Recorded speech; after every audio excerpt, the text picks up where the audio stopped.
you serious? It's true, you gotta go listen to this. Oh my god, I gotta hear this shit right now!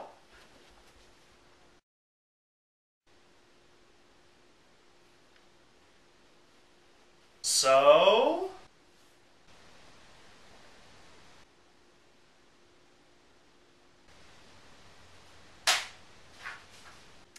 let's do an album review.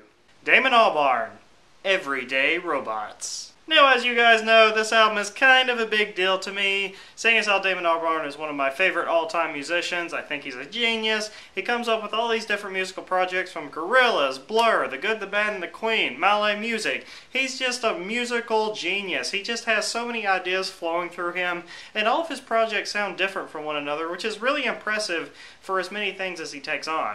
And while his career has been going on, he has actually never put out a solo album until now. So how does it stack up against all of his other projects? Honestly, I'm a little disappointed. No, this isn't a joke video. This isn't something where I'm going to come out and say, like, I'm just kidding, I loved it. I'm a little let down. And I'm going to tell you why, don't worry. Of course, the song Everyday Robot starts off this album, and it's amazing. I mean, like, the production on this album, throughout the entire thing, really, is just really, really cool. In the background of almost every single song on this album are these cool little sounds. It sounds like someone just hitting pots and pans together sometimes. You know, just sound effects sometimes are making up some of the music on this album. It's really interesting. Sometimes the vocals seem layered over the music a little bit louder in the mix, and it makes for something that sounds really interesting from a production style. And that's one of my favorite things about this album, as the production on here is the thing that kind of differentiates this album from everything else that Damon has done before.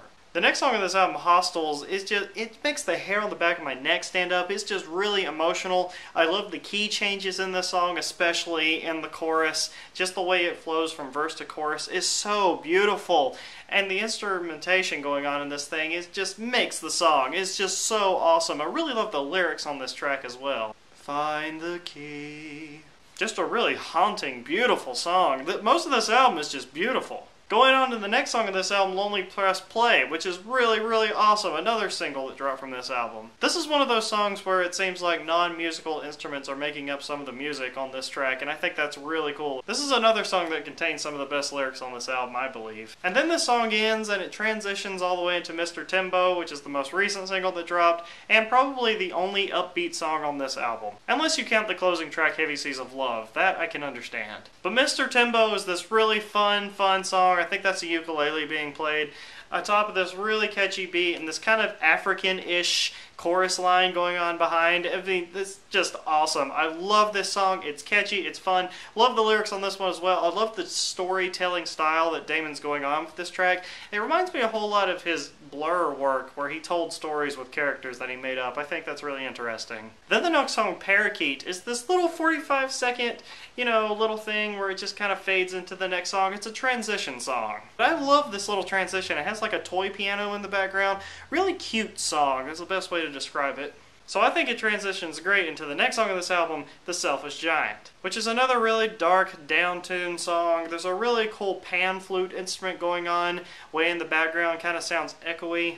That's the part that I love most about this album, remember, is the production. So that one's really cool, and this right here is the moment where the album seems to kind of lose its way for a little bit, and I'm like, no, come back, you're so close! The next song of this album, You and Me, this song is just simply one of those things where it's like the second half of the track is way better than the first half. The first part of this song, I'm not really enjoying how Damon seems to be repeating a whole lot of the lyrics a whole lot of the time. There doesn't seem to be a clear vocal melody going on with this track.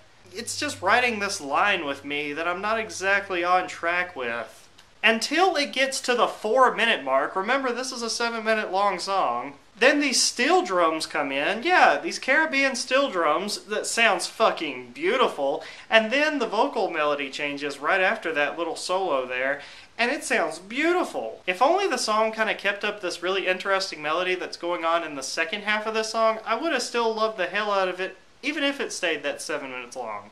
So that one's alright. The next song, Hollow Pines, I'm a little bit disappointed with as well. I think it's definitely one of the most least interesting songs on the album. I really do enjoy the horn part to this track though. It's really adding to that instrumental muscle that this album has going for it. But other than that, I don't find this song to be that interesting, honestly. And then after this song, we have another transition song, which I really like a whole lot. It's called 7 High. It's just another 1-minute piece that just transitions into the next song. Really enjoy this one as well. It leads right into the next song of this album, Photographs You Are Taking Now. And this is one of those rare moments where I absolutely love the verses to this song way more than the chorus. The verses to this song have like this really electronic like drum kick to them, and it's like these piano chords that just add so much emotion to the track. And the verse parts of this song are way stronger than the chorus. It's so weird to say. I don't know why this song couldn't have just stayed the same way that it is in the verse parts. I'm also not a huge fan of how this song kind of starts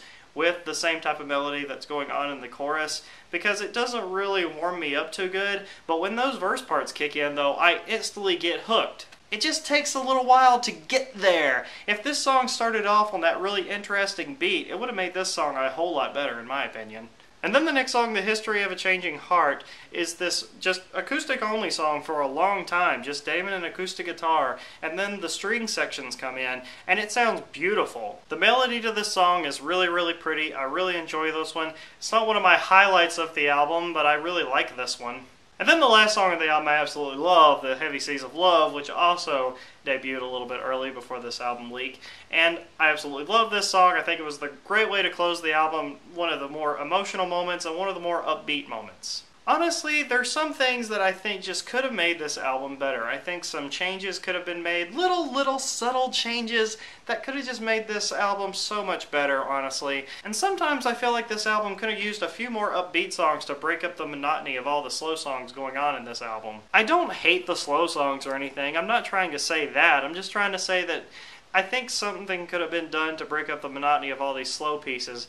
Like the song You and Me, for example, it goes on for 7 minutes long, this really down-tuned song. But then after this song ends, it personally feels like to me, when listening to this album, that something a little bit more upbeat should be coming up next to try to get the momentum back up again.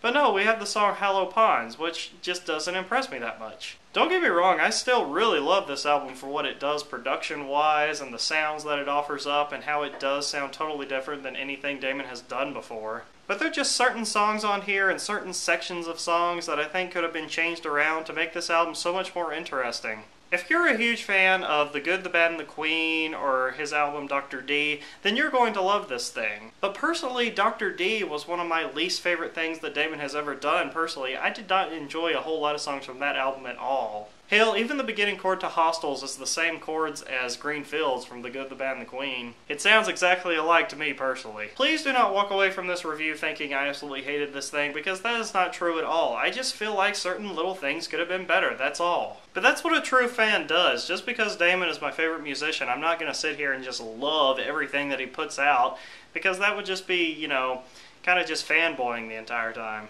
If I believe strongly in something, I'm going to say it on this channel. I'm not just going to service the people who watch me. But who knows, over time this album could really grow on me, and if it does, I'll post an update to you guys. So go take a listen to it for yourself. Mr. Money 1 2 3 5, I'll see you guys later.